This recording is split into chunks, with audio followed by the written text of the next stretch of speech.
జై Hind friends, welcome to all competitive వాళ్ళ అలీ. నా పేరు జాహిద్ అలీ. ఎవరైనా కొత్త వాళ్ళు ఉంటే సబ్స్క్రైబ్ చేసుకోండి. ఈరోజు మనము ఇండియన్ ఎయిర్ ఫోర్స్ నోటిఫికేషన్ విడుదలైంది కదా, దీనికి క్వాలిఫికేషన్, ఏజ్ ఎలిజిబిలిటీ డీటెయిల్గా డిస్కస్ చేసుకుందాం.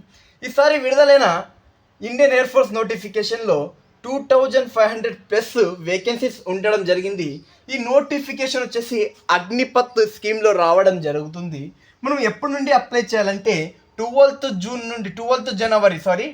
జనవరి నుండి మనము అప్లై చేయొచ్చు. లాస్ట్ డేట్ వచ్చేసి 11th ఫిబ్రవరి 2026 లాస్ట్ డేట్. ఏజ్ లిమిట్ గురించి చూసుకుందాం. చాలామందికి ఇక్కడ కన్ఫ్యూజ్ అవుతుంటారు. చూసుకోండి, నేను చెప్తా క్లియర్గా. 1st January 2006 to 1st July 2009 మధ్యలో ఉన్నారు, వీరు మాత్రమే అప్లై చేయొచ్చు. ఫర్ ఎగ్జాంపుల్గా 31st డిసెంబర్ 2005 ఉన్న వాళ్ళు అప్లై చేయడానికి ఛాన్సెస్ ఉండదు. క్వాలిఫికేషన్ చూసుకుంటే ఎవరితో 12th పాస్ అయ్యి విత్ 50% ఉన్నారో వీరు అప్లై చేయొచ్చు. కానీ కొద్దిమందికి 49.00 ఉంటుంది, వీరు ఎలిజిబుల్ కాదు. 49% ఉంటే మరి ఎలిజిబుల్ కాదు. కరెక్ట్గా 50% అయినా ఉండాలి, లేకుంటే అబోవ్ ఉన్న వాళ్ళు మరి అప్లై చేయొచ్చు. సెలెక్షన్ ప్రాసెస్ చూసుకోండి ఫ్రెండ్స్. సెలెక్షన్ ప్రాసెస్ వచ్చేసి ఫస్ట్ ఎగ్జామ్ ఉంటుంది, తర్వాత ఫిజికల్ టెస్ట్ ఉంటుంది, తర్వాత మెడికల్ టెస్ట్, తర్వాత డాక్యుమెంట్ వెరిఫికేషన్, తర్వాత మీకు ఉద్యోగం ఇవ్వడం జరుగుతుంది ఇండియన్ ఎయిర్ ఫోర్స్లో. శాలరీ చూసుకుంటే ఫస్ట్ 21,000 వస్తుంది, సెకండ్ ఇయర్ 28,000, అలాగా 7,000 ఇంక్రీజ్ అవుతూ లాస్ట్ మీరు 4th ఇయర్ ఫోర్త్ ఇయర్లో మీకు ట్రైనింగ్లో ఎంత వస్తుందంటే శాలరీ 40,000 ప్లస్ శాలరీ వస్తుంది మీరు ట్రైనింగ్లో ఉన్నప్పుడు. తర్వాత మీరు జాబ్కి సెలెక్ట్ అయితే మీకు ఏం డబ్బులు ఇయ్యరు. మీరు జాబ్లో సెలెక్ట్ కాలేకుంటే, పర్మనెంట్ జాబ్లోకి సెలెక్ట్ కాలేకుంటే మీకు 12 lakhs ప్లస్ మీకు బోనస్ ఇచ్చి మీకు బయటికి పంపిస్తారు విత్ ఒక సర్టిఫికేట్తో. ఇప్పుడు మనము ఎవరెవరు దీనికి అప్లై చేయొచ్చు, ఏ బ్యాక్గ్రౌండ్ వాళ్ళు అప్లై చేయొచ్చో డిస్కస్ చేసుకుందాం ఫ్రెండ్స్. ఇప్పుడు చూసుకోండి, ఎవరెవరు ఏ స్ట్రీమ్ వాళ్ళు ఏ దేనికి అప్లై చేయొచ్చు అంటే, ఇండియన్ ఎయిర్ ఫోర్స్లో ఇప్పుడు విడుదలైన నోటిఫికేషన్లో 2 గ్రూప్స్ ఉంటాయి, X group and why group. X group అంటే సైన్స్ సబ్జెక్ట్ వాళ్ళు. ఎవరంటే ఎవరితో ఇంటర్మీడియట్లో ఎంపీసీ కానీ డిప్లొమా చేసి పాస్ అయినారో వీళ్ళు సైన్స్ బ్రాంచ్కి అప్లై చేయొచ్చు, అంటే గ్రూప్ ఎక్స్కి అప్లై చేయొచ్చు. ఎవరైతే ఎంపీసీ కాకుండా మిగతా గ్రూప్లు చేసినారో, హెచ్ఈసి కానీ, సిఈసి కానీ, ఎంఈసి చేసినారో వీళ్ళు గ్రూప్ వైకి అప్లై చేయొచ్చు.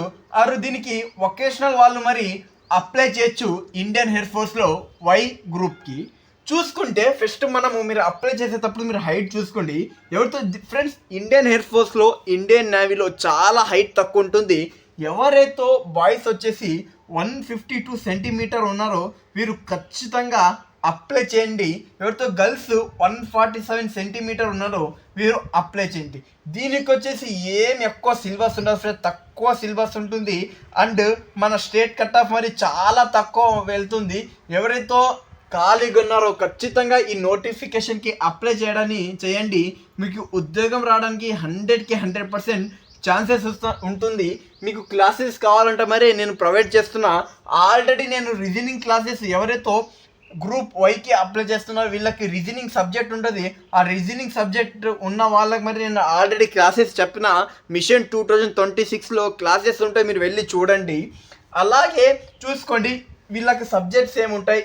సైన్స్ సబ్జెక్ట్ ఎక్స్ వాళ్ళకి సబ్జెక్ట్స్ ఏముంటాయంటే, సబ్జెక్ట్ చూసుకోండి, physics, maths, English. 60 minutes time ఉంటుంది, 70 questions, 70 marks.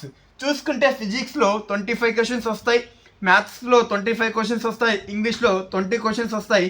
టోటల్గా 70 questions, 70 marks. 25 questions, 25 marks, 25 questions, 25 marks, 20 questions, 20 marks. అంటే మీరు ఒక్క రైట్ ఆన్సర్ చేసిన మీకు +1 లభిస్తుంది, అంటే 1 మార్క్ లభిస్తుంది.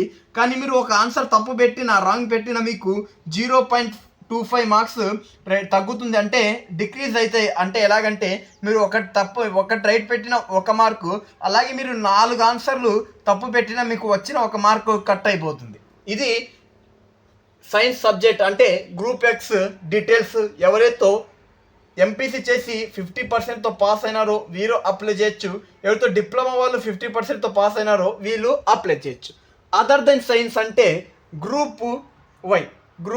చూసుకోండి, అదర్ గ్రూప్స్ అంటే ఎవరైతే ఎంపీసీ డిప్లొమా కాకుండా మిగతా బ్రాంచ్లు చేసింటారు, హెచ్ఈసి కానీ, సిఈసి కానీ, ఎంఈసి కానీ, ఏదైతే బ్రాంచ్లు చేసింటారు బైపీసీ కానీ, వీళ్ళు గ్రూప్ వైలో వస్తారు. వొకేషనల్ వాళ్ళు మరి అప్లై చేయొచ్చు. చూసుకోండి, వీళ్ళకి సబ్జెక్ట్స్ ఏమిటంటే ఇంగ్లీష్ ఉంటుంది. రగా అంటే దీంట్లో 4 సబ్జెక్ట్స్ వస్తాయి. రీజనింగ్, అర్థమెటిక్, జనరల్ అవేర్నెస్లో మరి biology, physics, chemistry and current affairs. దీంట్లో 30 క్వశ్చన్స్ ఉంటాయి. టోటల్గా 50 క్వశ్చన్స్, 45 మినిట్స్, 50 మార్క్స్. ఇంగ్లీష్లో 20 క్వశ్చన్స్, 20 మార్క్స్. రగాలో 30 క్వశ్చన్స్, 30 మార్క్స్. బట్ మీరు ఎంపీసీ వాళ్ళు ఎవరైతే ఎంపీసీ వాళ్ళు ఉన్నారో వీళ్ళు బోత్ గ్రూప్స్కి అప్లై చేయొచ్చు. అంటే వీళ్ళు ఎక్స్ గ్రూప్ అండ్ వై గ్రూప్కి 2 దానికి అప్లై చేయొచ్చు. ఎవరితో సైన్స్ సబ్జెక్ట్ వాళ్ళు ఉన్నారో, ఎంపీసీ కానీ డిప్లొమా కానీ ఉన్నారో వీళ్ళు గ్రూప్ వై ఎక్స్కి అప్లై చేయొచ్చు, గ్రూప్ వైకి అప్లై చేయొచ్చు. వీళ్ళకి ఎలాగుంటుందంటే ఎగ్జామ్ ప్యాటర్న్ 100 క్వశ్చన్స్ ఉంటాయి, 90 మినిట్స్, 100 మార్క్స్. అంటే వీళ్ళకు ఇది 30 మార్క్స్ యాడ్ అవుతుంది. వీళ్ళకు 70 క్వశ్చన్స్, 70 మార్క్స్ ఉన్నాయి కదా. ఏదైతే రాగా సబ్జెక్ట్స్ ఉందో వీళ్ళకి ఈ సబ్జెక్ట్ యాడ్ అవుతుంది. అప్పుడు యాడ్ అయినప్పుడు వీళ్ళకు 30 మార్క్స్. ఇప్పుడు total 100 questions, 100 marks, 90 minutes time ఉంటుంది. ఫ్రెండ్స్, మీకు next video syllabus and cut off గురించి కావాలి. మన స్టేట్లో కట్ ఆఫ్ ఎంత వెళ్తుంది, ఆంధ్రప్రదేశ్, తెలంగాణ, మీకు సిలబస్ కావాలి, ఫిజికల్ టెస్ట్ కావాలంటే కామెంట్లో నాకు మీరు తెలపండి. అది కావాలి సార్, ఇది కావాలన్నా అని తెలపండి. నేను మరికొన్ని వీడియోస్ చేస్తా. మరికొన్ని వీడియోస్ కోసం మా ఛానల్ని సబ్స్క్రైబ్ చేసుకోండి, లైక్ చేయండి. జై హింద్ ఫ్రెండ్స్.